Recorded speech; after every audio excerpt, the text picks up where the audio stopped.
आप सभी प्रेम से भागवत सुन रहे हैं और हर बेटे का हर बेटी का धर्म है कि वो अपने माँ बाप के लिए कुछ पुण्य का कार्य करे और वही आपने किया है। भगवान आप सबको सुखी रखें। अपने 21 पीढ़ियों को आपने तार दिया है।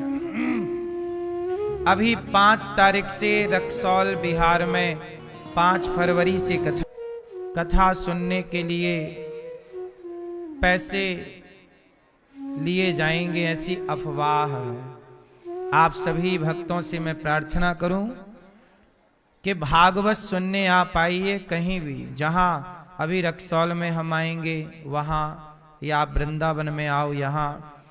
जब आप भगवान से जुड़ते हैं, कथा सुनते हैं, तो कथा सुनने का कोई शुल्क नहीं होता। कितने भी लोग आओ, लाख लोग आओ, 10 लाख आओ, सबको बैठने की व्यवस्था फ्री में, कथा सुनने की सेवा फ्री में, कोई चार्ज नहीं होता। इसलिए इन अफवाहों से बचें।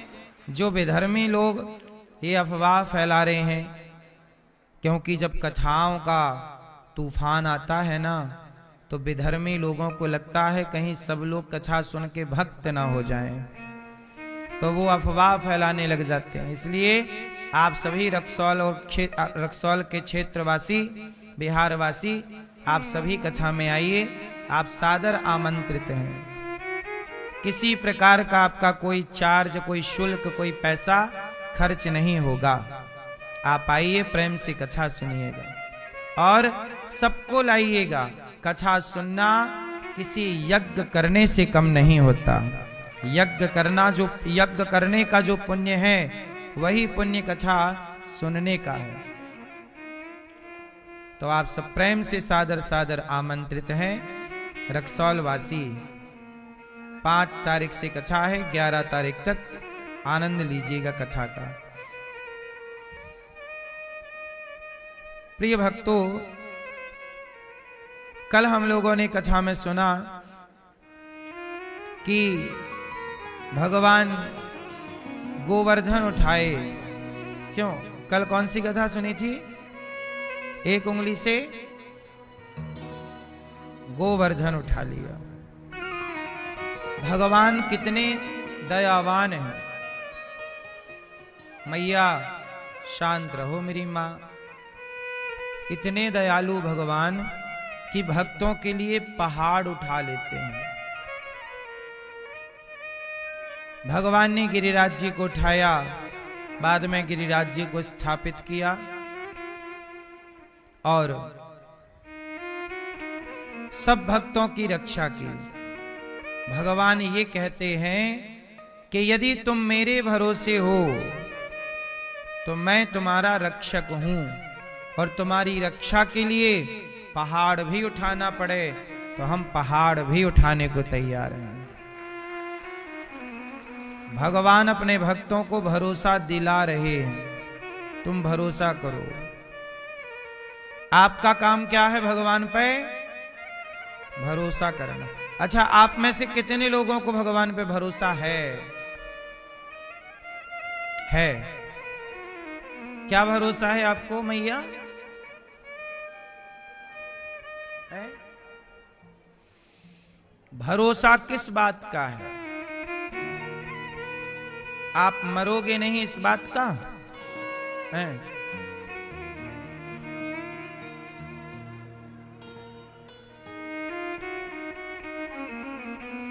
किस बात का भरोसा है आपको? आपको किस बात का भरोसा है? भरोसा इस बात का होना चाहिए कि हर क्षण भगवान हमारे साथ हैं। ये भरोसा। हाँ, तू आगे चलता जा, तेरे पीछे मैं चलूंगा। तू थक भी गया राहों में, मैं तुझको उठा के चलूंगा।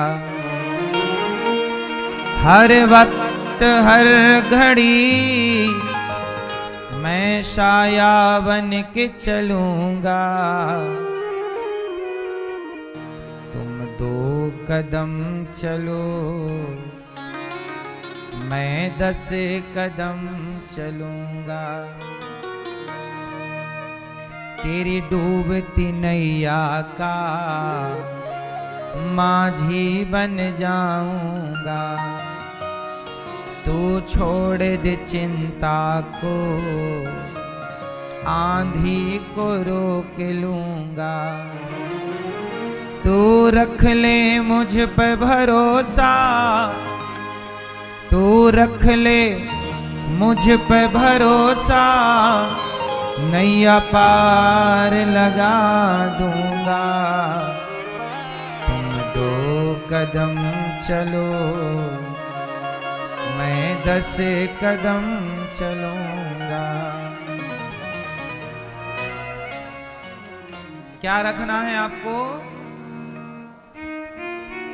तू आगे चलता जा, ये भरोसा कि हमारे साथ तू अकेला नहीं प्यारे, राम तेरे साथ है। कभी ये ना सोचना कि आप अकेले हैं, सदा ये सोचना कि भगवान आपके। पहाड़ किसने उठाया है? भगवान कृष्ण ने। अच्छा ये बताओ, आपके घर में भी कोई पहाड़ है कि नहीं? क्यों? आपके घर पे कोई पहाड़ है?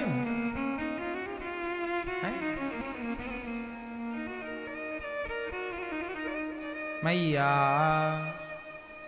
पीछे वाली मैया, आपके जीवन में कोई पहाड़ है क्या? कौन सा पहाड़ है? कौन सा? हाँ, हम सबके जीवन में जिम्मेदारी का पहाड़ है। कौन सा पहाड़ है? जिम्मेदारी का पहाड़ है। जैसे गोवर्धन को गिरिराज जी को भगवान ने उठाया, ऐसे आप भी कहो कि प्रभु हमारे जीवन में जो जिम्मेदारियों का पहाड़ है आप उठाइए। ये परिवार का पहाड़, ये व्यापार का पहाड़, ये जिम्मेदारियां हमसे ना उठेंगी तो आप अपने जिम्मेदारियों का पहाड़ भगवान को दे दो, भगवान उठा लेंगे और आप उस छाया में रह के आनंद से रहना। तो आपका भी पहाड़ भगवान ही उठाते हैं, कोई माने या ना माने। हम मानते हैं कि ये पूरा गौरी गोपाल की जिम्मेदारी भगवान ने उठा रखी है, इसलिए निश्चिंत हूं मैं। आप लोगों को लगता है कि आपके घर का काम आप करते हैं, इसलिए आप लोग निश्चिंत नहीं हैं, क्योंकि आपको लगता है कि मैंने किया, मैं करती हूं। आप परिवार और व्यापार 2 चीजें होती हैं। बोलो, परिवार और व्यापार। जो भी आपका काम धाम है, नौकरी जॉब इत्यादि, तो परिवार और व्यापार जो है ये दोनों भगवान के चरणों में रख दो, है ना। परिवार मैं नहीं उठाता, परिवार का बोझ मैं नहीं उठाता, कौन उठाएगा? उठाते सब भगवान ही हैं, हम लोग झूठे ही घमंड कर लेते हैं हम उठा रहे हैं। जैसे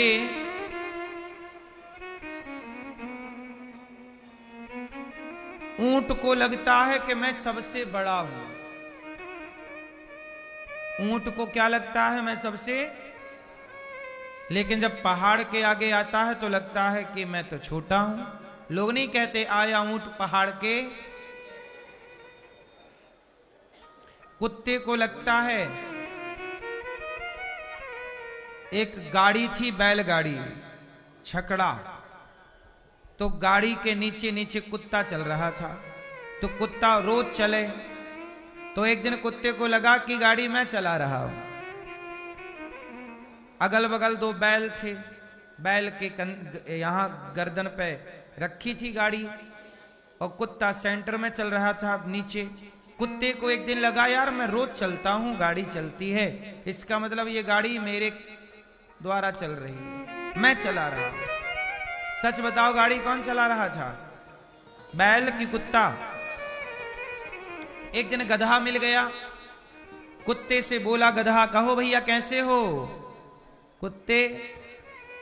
कुत्ता बोला गधा बढ़िया हूं, आजकल बहुत जिम्मेदारी है मेरे कंधे पर। गधा बोला क्या? बोले तेरे कंधे पे, तेरी पीठ में तो जरा से कपड़े होते हैं, मेरे कंधे पे इतनी बड़ी बैलगाड़ी है। गधा बोला भैया मैं इतना भी बड़ा गधा नहीं हूं, ये गाड़ी तुम्हारे कंधे पे नहीं है, ये बैलों के कंधे पर, 2 बैल चल रहे हैं अगल बगल। कुत्ता बोला कर दी ना गधों वाली बात, ये हमारे बॉडीगार्ड हैं। गधा बोला अच्छा गाड़ी आप चला रहे हो? बोले हाँ। तो गधा बोला आप चला रहे हो तो रुको, स्टॉप।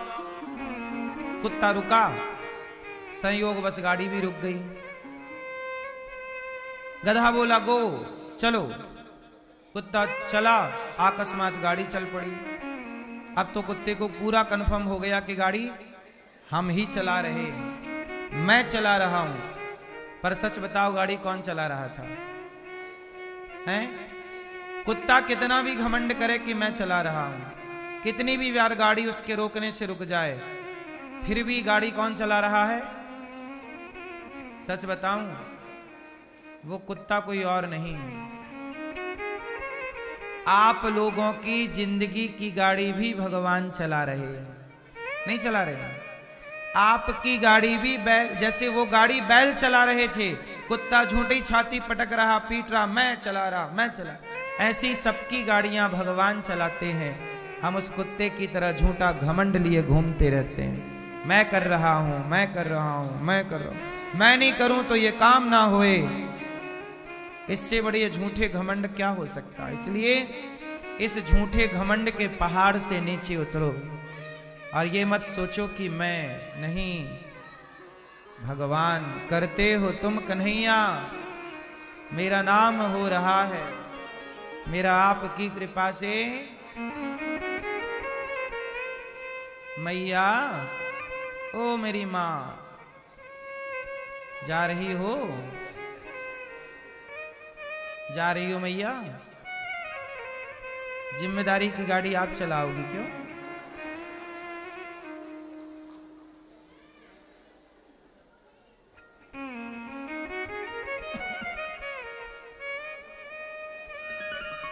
भगवान ने गिरिराज जी को स्थापित किया, सबके प्राणों की रक्षा। अच्छा, इंद्र को ना घमंड आ गया, पता नहीं कहा गया। आज ये तो दुर्भाग्य है समाज का कि आज आप लोग गाय के ऊपर आया हुआ संकट देख नहीं पा रहे हो। गाय के लिए सरकार लाइसेंस बांट रही है कि आप लोग बूचड़ खाने बनाओ और गाय को काट के मांस बेचो।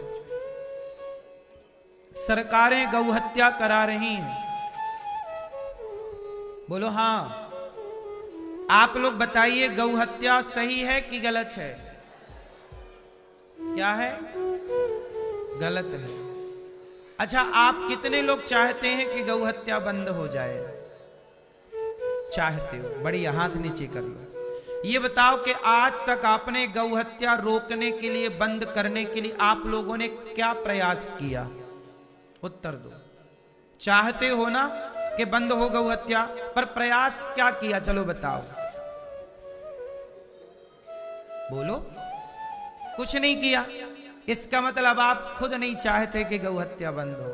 यदि चाहते तो जब नेताजी वोट मांगने आते हैं तो आप बोलते ना भारत के लोग कि गौ हत्या बंद करोगे तो वोट देंगे तुम्हें,